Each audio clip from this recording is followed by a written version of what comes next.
আজকে আমরা অত্যন্ত ভারাক্রান্ত হৃদয় নিয়ে এখানে একত্রিত হয়েছি, সমাবেত হয়েছি।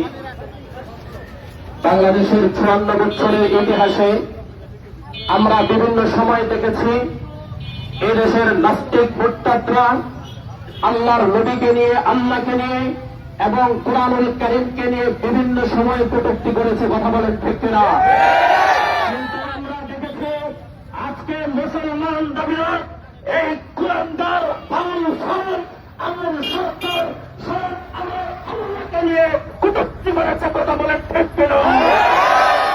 আমরা আজকের বিক্ষুব্ধ তাওহীদি জনতার পক্ষ থেকে সুস্পষ্টভাবে দিতে চাই, এটা উলামায়ে কেরামের বাংলাদেশ, এটা তাওহীদি জনতার বাংলাদেশ। এদেশে কোন লালন, কোন আউল ফাউল এদেরকে এস্টাবলিশ করার কোন দুঃসাহস আমরা বরদাস্ত করব না। দ্বিতীয় কথা হল, আমরা দেখেছি বাংলাদেশে তথাকথিত বুদ্ধিজীবীরা এই আউল ফাউল আমল সরকারের পক্ষ নিয়েছে। কথা বলেন ঠিক কিনা?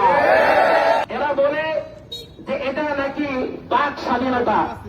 এটা যদি বাক স্বাধীনতা হয়, যদি বাক স্বাধীনতার নামে আমার আল্লাহকে নিয়ে কটূক্তি করা হয়, যদি বাক স্বাধীনতার নামে আমার রাসূলকে নিয়ে আক্রমণ করা হয়, যদি বাক স্বাধীনতার নামে কুরআনকে নিয়ে আক্রমণ করা হয়, আল্লাহর ইজ্জতের কসম খেয়ে বলি, হাতের স্বাধীনতার নামে শরীর থেকে এদের বাংলা আমরা আগাহনা করে দেব।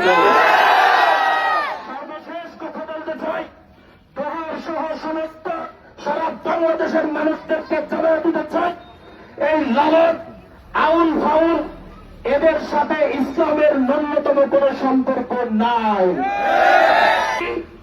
ইসলামের নাম ব্যবহার করে, লেবাস ব্যবহার করে আমাদেরকে বিভ্রান্ত করতে চায়। যেখানে পাবো সেখানেই প্রতিহত করবো। কথা বলেন।